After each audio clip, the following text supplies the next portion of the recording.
Nah, kita mulai begini. Kita awali dari dasar filosofinya. Mengapa sih orang itu kok disarankan mengalah? Kira-kira filosofi apa yang melatar belakanginya? Yang pertama, orang Jawa punya filosofi, ini dulu pernah kita bahas juga, memayu hayuning bawono. Mengidealkan hidup kesemestaan yang harmonis. Tidak saling nabrak, tidak saling balapan, apalagi saling jegal. Kalau bisa hadir kita, itu kalau diterjemahkan letterlek itu, memayu itu memperindah, mempercantik. Mempercantik hayuning bawono, indahnya alam semesta. Bawono itu sudah indah. Kehadiran kita semoga menambah indahnya atau menegaskan keindahannya. Dan itu sulit kalau mindset kita mindset menang kalah. Mindset kita harus mindset harmonis, saling mendukung, saling menguatkan. Jadi kalau jegal-jegalan, ya akhirnya kita relakan saudara kita jelek, saudara kita buruk, saudara kita jatuh. Yang penting aku kelihatan baik, aku kelihatan unggul. Atau balapan, atau saling jegal. Nah, di titik ini maka filosofi wani ngalah tadi jadi relevan. Jadi yang ada di pikiranku adalah kenyamananmu, kebahagiaanmu, ketentramanmu. Engkau juga begitu. Itu akhirnya yang terjadi apa? Bukan saling jegal, tapi saling mengalah. Sampean dulu. Anda monggo sampean dulu, tidak enak saya. Nah, jadi hidupnya jadi tidak kemerungsung. Kita yakin bahwa saudara kita tidak akan mengkhianati kita. Yang sana juga begitu. Orang bisa saling mengalah itu pasti diawali saling percaya. Dan didasari oleh mindset untuk memayu hayuning bawono. Kita ingin harmonis. Yo, ini nggak usah jauh-jauh dengan sesama yang senusantara, dengan saudaramu sendiri, temanmu sendiri, bahkan pasanganmu sendiri. Yo harus punya cara pandang ini. Kalau tidak ada yang mau ngalah, itu kan sama dengan tidak ada yang mau berkorban. Semua ingin mengambil keuntungan.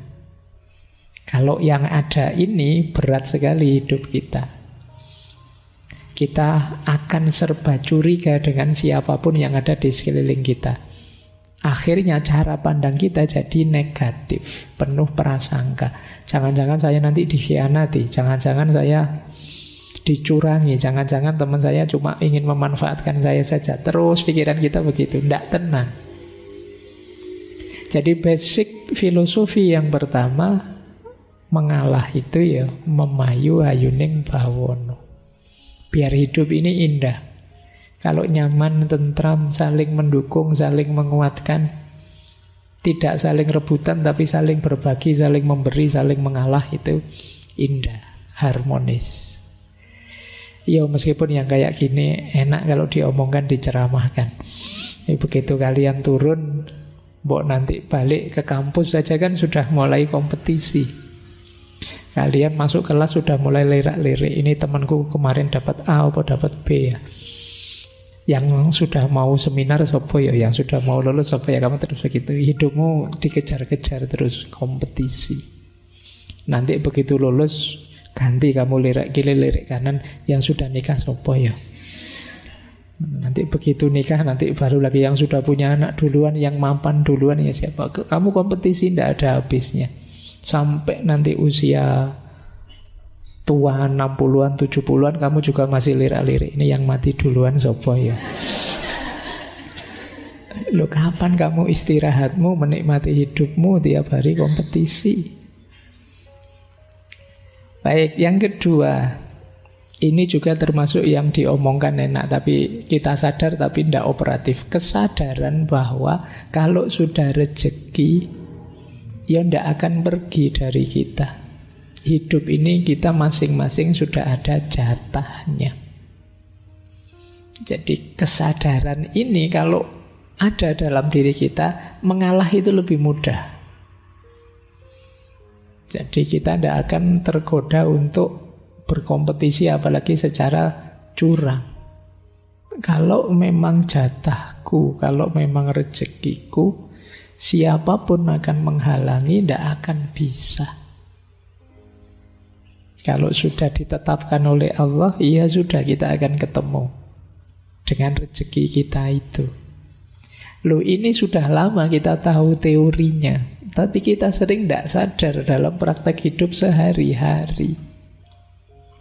Jadi seolah-olah kalau kita merasa milik kita, jatah kita, merasa dirampas orang, terus kita kumat ndadi kaya kehilangan apa. Padahal kita tahu kalau itu jatah kita, ya pada akhirnya akan kembali ke kita. Ini filosofi kedua.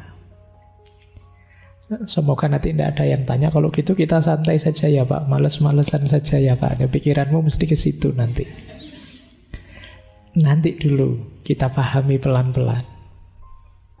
Baik, jadi tapi kan kita menerima kalau saya bilang hidup kita ini masing-masing sudah ada jatahnya. Sampai di sini dulu saja, jangan ditafsir aneh-aneh. Kalau oke, berarti kita lebih mudah untuk bisa mengalah. Tapi kalau mindset kita tidak bisa Pak, jatah itu ya harus kita rebut. Hidup ini rebutan. Siapa paling aktif dia dapat paling banyak. Ya tidak tahu lagi kalau mindsetnya berbeda. Makanya bulan ini saya kasih judul cara pandang yang berbeda. Ini yang kedua. Yang ketiga, ini nyambung memayu hayuning bawono tadi. Orang Jawa itu sangat mengutamakan solidaritas sosial. Kerukunan, keguyupan, itu jadi nilai yang sangat diutamakan. Itulah kadang-kadang ada orang kritik, wah orang Jawa itu kok seneng basa-basi ya, kalau di depan senyum, tapi ya karena mereka lebih mengutamakan keguyupan. Jadi ndak apa-apalah ada yang ganjel, ndak apa-apa saya ada ndak enaknya, tapi jangan sampai kebersamaan ini pecah. Nah, itu yang menyebabkan kadang-kadang orang ngeritik begitu tadi. Nah, kalau kita filosofinya kebersamaan, nanti tabrakan dan saling jegalnya mesti agak berkurang. Jadi mengutamakan solidaritas sosial. Tidak apa-apalah saya pilihannya ini, kamu pilihannya itu. Kita masih temen toh. Jangan sampai hanya beda pilihan terus kita pecah. Padahal nanti yang kita pilih terus ganti kubu. Kamu sudah terlanjur gegeran, kamu sudah terlanjur marah-marahan sejak 5 tahun yang lalu, sekarang mau diperpanjang lagi. Nah, ayo kita kedepankan solidaritas, kebersamaan. Apapun yang terjadi kan tidak mengubah kenyataan bahwa kita ini bersaudara. Kita ini sama-sama ada di ranah yang sama. Kita ada di lapangan yang sama. Terus yang keempat, jiwa mengalah itu bisa tampil dengan mindset, apa sih dunia ini? Ada yang lebih hakiki yang harus kita perjuangkan. Jadi kalau sekedar kejayaan duniawi, kemewahan duniawi, kesuksesan duniawi, monggo saja. Saya tidak rebutan. Ini mindset kesadaran bahwa ada yang lebih hakiki dalam hidup ini. Jangan sampai dibalik. Harusnya dunia adalah bekal kita untuk akhirat yang lebih hakiki. Kalau dibalik nanti yang akhirat kita korbankan demi kejayaan duniawi.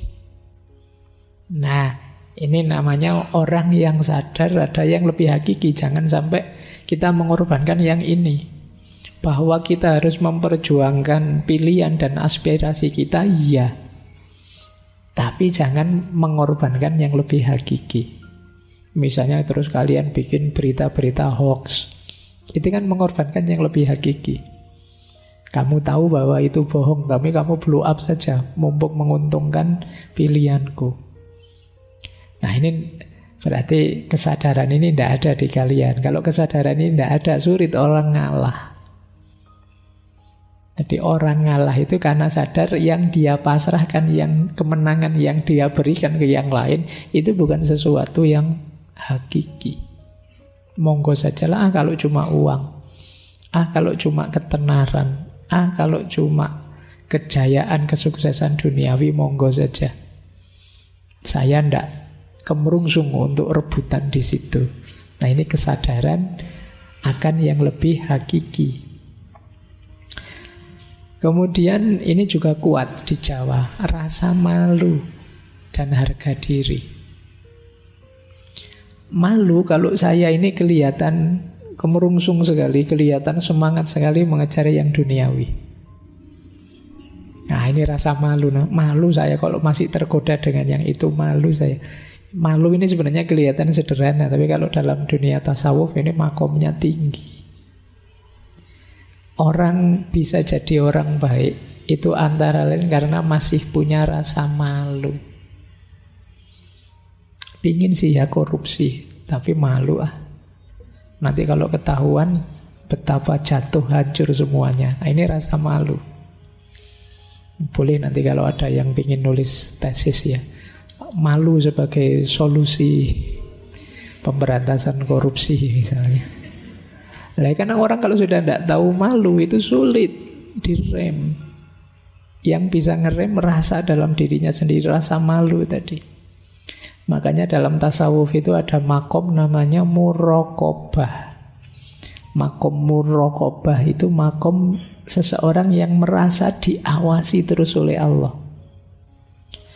Karena merasa diawasi terus oleh Allah, maka dia merasa tidak nyaman, malu kalau melakukan yang buruk-buruk. Jangankan yang buruk-buruk, yang tidak pantas saja kadang juga malu. Kenapa? Sadar bahwa Allah selalu lihat saya. Meskipun di kamar sendirian, tidak satu pun orang tahu, tapi kan Allah tahu ya, malu nanti. Meskipun tidak ada CCTV-nya, tapi CCTV-nya Allah kan selalu on. Nanti di akhirat diputer.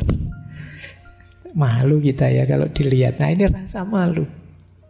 Rasa malu ini menguatkan kita untuk tidak terlalu diburu, digoda oleh dunia, sehingga kita mudah untuk mengalah. Jadi ini basis filosofinya. Yang terakhir, kenapa orang Jawa mudah mengalah? Karena dalam tradisi dan cara pandang Jawa, manusia itu disarankan memperbanyak tirakat. Jadi ini menarik. Tirakat itu semacam kalau ada yang pahit dan yang menyenangkan, saya pilih yang pahit dulu demi kesenangan yang lebih panjang. Itu logikanya orang tirakat. Seperti orang puasa. Saya punya uang sih, makan sehari 3 kali bisa, tapi saya milih puasa saja, biar nanti bisa buka puasa. Ini tirakat. Tidak apa-apa kamu menang dulu. Kalau kamu kemerungsung sekali ingin dapat, monggo, saya terakhir saja. Ini kadang-kadang dalam konteks tirakat. Bisa sakti dan lain-lain tadi itu ya jalannya tirakat tetap. Ya istilah tirakat mungkin dekat dengan bahasa Arab, meninggalkan. Jadi meninggalkan kan bukan berarti tidak punya. Saya punya, cuma saya hindari dulu. Itu tirakat.